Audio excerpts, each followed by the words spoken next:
ایک آدمی نے 99 قتل کیے بنی اسرائیل میں. پھر ایک عبادت گزار سے پوچھا 99 قتل ہو چکے ہیں، توبہ ہوگی؟ کہ نہیں ہوگی. انہوں نے کہا اسے بھی قتل کر دیا. 100. پھر ایک عالم سے پوچھا 100 قتل کیے ہیں، توبہ ہوگی؟ کہ بیٹا کیوں نہیں ہوگی، لیکن ایک شرط ہے، توبہ پکی ہو. یہ شہر گندا ہے، یہ چھوڑ دے. وہ شہر نیک لوگوں کا ہے، وہاں جا کے آباد ہو جا. معاف کہنے کہ مجھے معافی مل جائے میں ہر سے چھوڑ دوں گا. اپنا بوریا بستر اٹھایا اور چل پڑا. راستے میں موت آئی. جب موت نے جھٹکا دیا تو اس نے چھلانگ لگائی آگے کی طرف، تو وہ یوں گرا، یوں اس کے ہاتھ یوں اور پاؤں یوں گرا. تو اللہ تعالیٰ نے یہ قصہ ہم تک پہنچانے کے لیے دونوں فرشتوں کو چھٹی دے دی. جنت کا فرشتہ بھی آ گیا، دوزخ کا بھی آ گیا.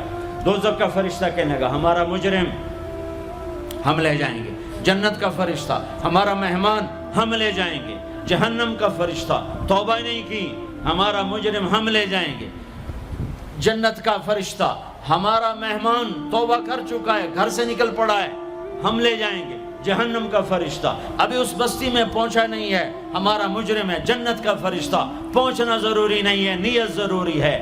تو اللہ نے تیسرا فرشتہ بھیجا، جاؤ بھائی ان میں فیصلہ کرو. کیا فیصلہ کرو؟ یہ اس کی میت پڑی ہوئی ہے، یہ نیک لوگوں کی بستی ہے، یہ اس کی اپنی بستی ہے. فاصلہ ناپو. اگر اپنے گھر کے قریب ہے تو جہنم والے لے جاؤ، اگر نیک لوگوں کے گھر بستی کے قریب ہے جنت والے لے جاؤ. جیسے یہ مائک اس سائیڈ کے قریب ہے، اس سائیڈ سے دور ہے.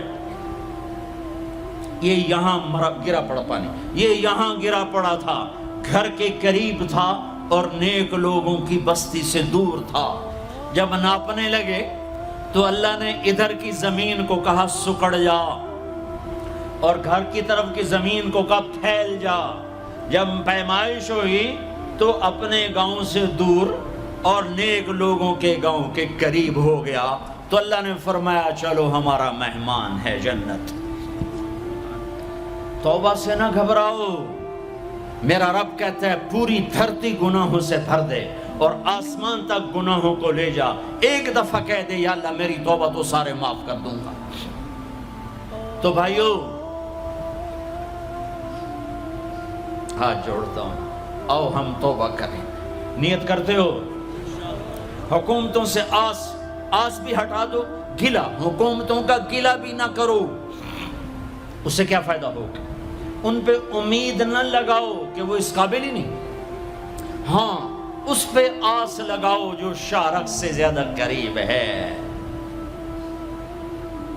اس کو وسیلہ بناؤ جس کا وسیلہ رب موڑتا نہیں، کلمے کا جز بنایا ہوا ہے. معراج پہ جب آپ گئے تو آپ نے پوچھا یا اللہ ابراہیم آپ کے خلیل، موسیٰ آپ کے کلیم، داؤد کے لیے لوہا نرم، سلیمان کے لیے ہوا تابع اور عیسیٰ کے لیے مردہ زندہ، تو میرے لیے کیا ہے؟ تو اللہ تعالیٰ نے فرمایا اولیس قد آتیتک افضل من ذلک کلہ، اے میرے حبیب واہ تیرے لیے سب سے اعلیٰ، سب سے اعلیٰ، سب سے اعلیٰ کیا؟ یا اللہ کیا؟ کہ وہ یہ ہے کہ اللہ ذکرت الا ذکرت معی، قیامت تک تیرا میرا نام اکٹھا رہے گا، جدا نہیں ہو سکتا.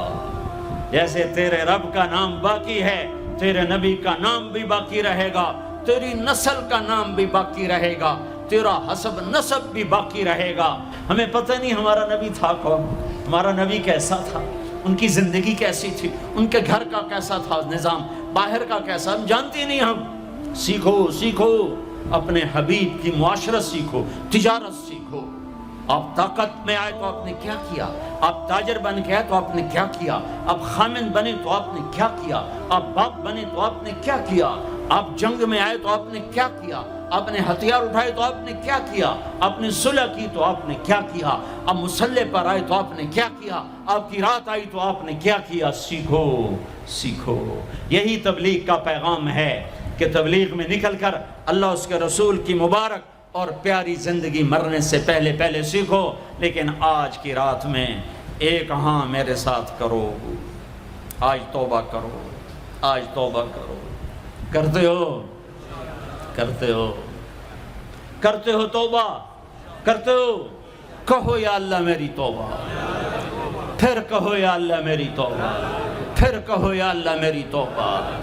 اب اگر تم نے دل سے کہی ہے اور اندر مسورات ہیں انہوں نے دل سے کہا ہے تو تمہیں مبارک ہو، تم سب ایسے ہو جیسے آج ماں کے پیٹ سے جنم لیا ہے، تمہارے سب گناہ معاف ہو گئے، اللہ خوش ہو گیا، فرشتے خوش ہو گئے، جنت سج دھج گئی، جنت کی حوریں تمہیں دیکھ دیکھ کے خوش ہو رہی ہیں۔ مجھے میرے رب کی عزت کی قسم، میں اس کی رحمت کے دعوے پر کہہ رہا ہوں، آج یہاں جتنا بڑے سے بڑا گناہگار بیٹھا ہے، میں دعویٰ کرتا ہوں اگر اس نے دل سے اس شرط کے ساتھ دل سے توبہ کی ہے تو جا جا تجھے مبارک ہے، تیری زندگی کا آج پہلا دن ہے، تو آج ماں کے پیٹ سے نکلے ہے، تیرے سب معاف ہیں۔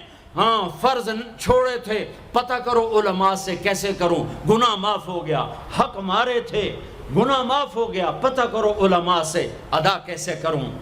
اگر یہ توبہ پکی ہو گئی تو مبارک ہو۔ اگر ہمارے ملک کا 50% مسلمان توبہ کر جائے تو سارے دیش کی تقدیر بدل جائے گی۔ تو پکی توبہ کرتے ہو۔ اور ایک اور خوشخبری، اگر یہ توبہ ٹوٹ بھی جائے تو ڈرنے کی بات نہیں ہے، ڈرنے کی بات نہیں ہے، دوبارہ کر لینا، دوبارہ کر لینا، دوبارہ کر لینا۔ کسی سے روٹھے ہو اسے منا لو، ماں باپ سے ناراضگی ہے پاؤں پڑ جاؤ، بیوی کو سے ناراض ہو پاؤں پڑ جاؤ، بیوی ناراض ہے خامند کے پاؤں پڑ جائے۔ سب سے زیادہ خوشی اللہ کو میاں بیوی کی صلح پر ہوتی ہے۔ میاں بیوی لڑے ہوئے ہوں اور آپس میں صلح کر لیں تو اس پر اللہ ان کے پچھلے سارے گناہ معاف کر دیتا ہے۔